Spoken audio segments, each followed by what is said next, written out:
Hi everyone, my name is Brianna Spiegel, and my project is titled Thyroid Therapy, and it's a systematic investigation of the best treatment for hyperthyroidism.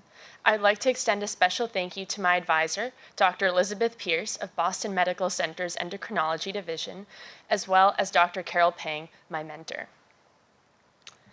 So we'll get started by showing the statistic on the slide, where 12% of people in the US will experience some form of thyroid dysfunction in their lifetime. Now, maybe this is generous of me to assume, but if there are 100 people watching this, that's a dozen people alone. And I myself am one of those 12, and that's really inspired me and my story in pursuing this kind of research, especially research focused on the thyroid. So the thyroid, as a brief reminder, is an endocrine gland sitting at the base of your neck, and it secretes hormones that influence all sorts of functions throughout the body, including metabolism, bone health, heart health, and so much more. So what happens when the thyroid starts to secrete a little bit too much hormone? We get a condition known as hyperthyroidism, and this affects up to 3% of people in the US, which is 3 out of those 12 that we talked about earlier. And hyperthyroidism is a condition that we definitely want to treat because it's associated with adverse cardiovascular outcomes, including atrial fibrillation, heart attacks, heart failure, stroke, and even death. So we do have several treatment options available. The first one is anti-thyroid drugs, which are basically medications that act on the thyroid to stop the synthesis of thyroid hormone, but they don't actually change the thyroid tissue directly. Our second option is radioactive iodine ablation, which is usually a one-time treatment. And basically you administer a dose of iodine and the thyroid uptakes it and it ends up destroying the overactive thyroid cells in the process. And the last option, which sounds really straightforward, is surgery. You can have a full or partial thyroidectomy, which is removal of the thyroid gland and therefore removal of the overactive thyroid cells. And with these last two options that I've described, they leave the person hypothyroid, which means they have to be on thyroid supplemental medication for the rest of their lives. And I myself have had a thyroidectomy, so while it sounds simple, it's actually a pretty complex procedure, and it involves surgery of a very delicate area with a really trained eye. So that's something to keep in mind as we consider these 3 treatment options. And you're probably wondering, so which one do we do? For which person do we do antithyroid drugs, radioactive iodine, or surgery? And this is the question that our meta-analysis aims to explore, where we take the most high-quality research out there and try to bring it together into one statistical conclusion. And what makes it a network meta-analysis specifically is that we allow for indirect comparisons. So for example, you might have a study where they compare surgery and antithyroid drugs, and you might have another study comparing radioactive iodine and antithyroid drugs. And our meta-analysis allows for comparison between surgery and radioactive iodine, even though neither of those options were explicitly compared in any of the papers studied. This is a pretty novel approach. And so the outcome measure that we're looking for when choosing what studies is mortality. And this is because we want to find the most safe treatment out there for our patients. We're looking at all-cause mortality, which is just general death related to any cause, cardiovascular-related death, as well as cancer-related death. And this is something that we're going to use when trying to find the studies we will select. So I want to simulate a little bit of what it's like to actually conduct a meta-analysis. We created a series of search terms based on all of the things that I've described, our patient population, our treatments, our outcome, and we inputted them into these very high-quality databases. From there, we pulled out thousands of studies and inputted them into systematic literature review software to organize them. And from this point on, everything was manual. Step by step, we went through every single paper, first by their titles and abstracts, and then in more detail as we filtered them. So I wanted to stimulate a little bit of what this process is like because I think it can be a little bit in the dark. So right here we have a paper, and we can see from the heading that there's some mention of outcomes, there's some mention of therapies, and there's mention of Graves' disease, which is actually one of the etiologies behind hyperthyroidism. But this is a paper that we ultimately end up excluding because it doesn't talk about mortality and it doesn't compare to treatment options. And so then we have our next paper, and this one's a little bit more promising. It mentions 2 treatments. Dianamides are actually antithyroid drugs, and it mentions our outcome and our patient population. So we continue on. We look at each study more in depth at their full text. We're filtering gradually. And we eventually come up with a set of studies from which we'll actually extract the data. And this is where we are right now. We're in the throes of data extraction for our statistical analysis. So essentially, what is our research going to contribute to this field? If it wasn't clear already, this is the American Thyroid Association's guidelines for how to treat hyperthyroidism. And they describe all the treatment options that I've just mentioned. And they do say that these options depend on individual decisions made by the patient and the provider, including risks and benefits. But at the same time, they describe some general trends.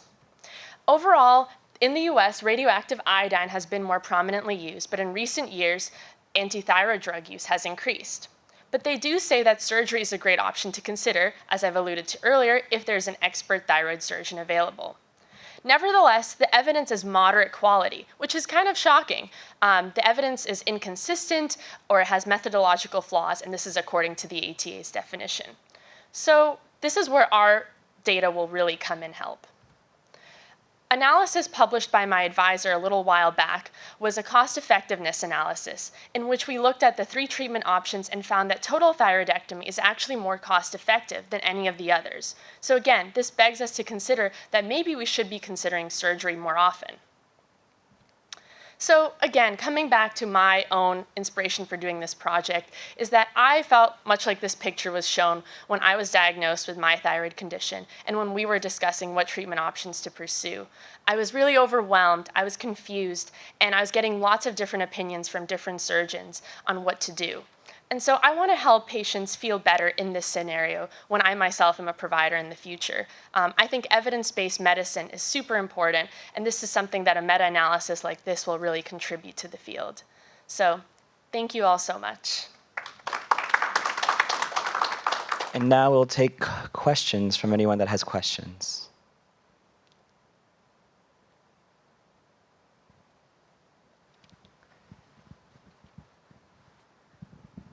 Awesome job, Brianna. So cool to see the development of this project.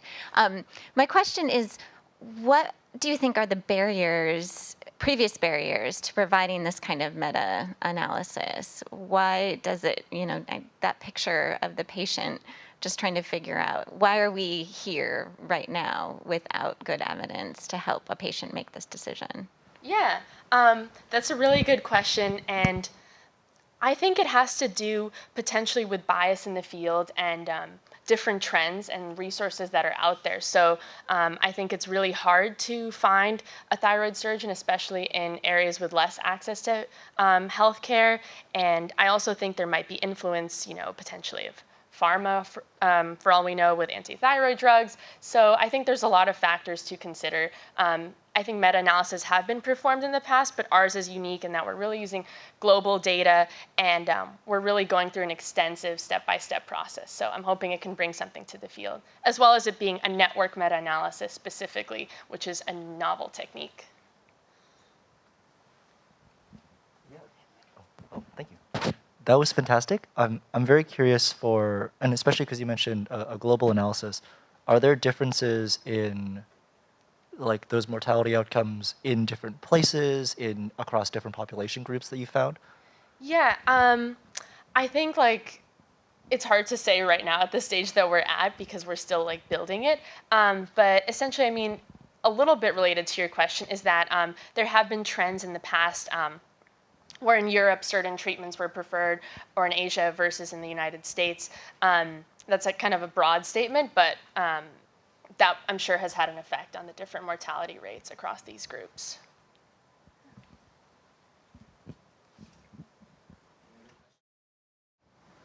Other questions?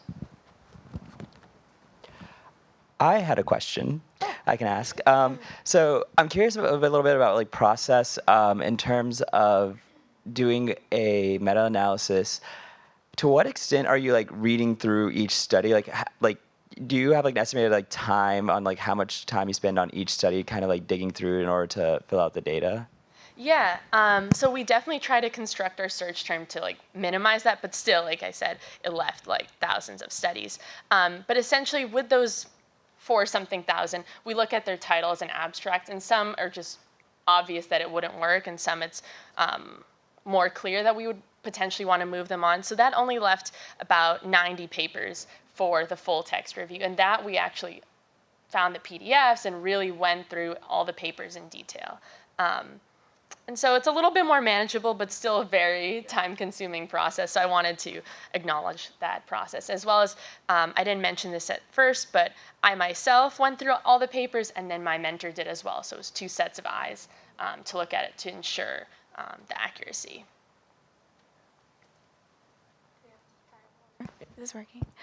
Okay, so context for the audience. We took our Keystone workshop class together, and this is like a tangential question, but it's a lot different than what you were doing like a podcast at first. So I'm just curious, why did that shift to this, and what was your journey in that? Yeah, I think around the time that we were in that class was when I was diagnosed and I had my surgery that prior summer. So I think maybe the distance I had, like getting some distance and perspective, I was like, you know what? I think this is something I really want to explore. And the podcast was going to be about another aspect of my like cultural and heritage identity, but I felt like this was a pretty pressing issue to me. And I think having that time away from it and then coming back to it really inspired this. So thank you for your question.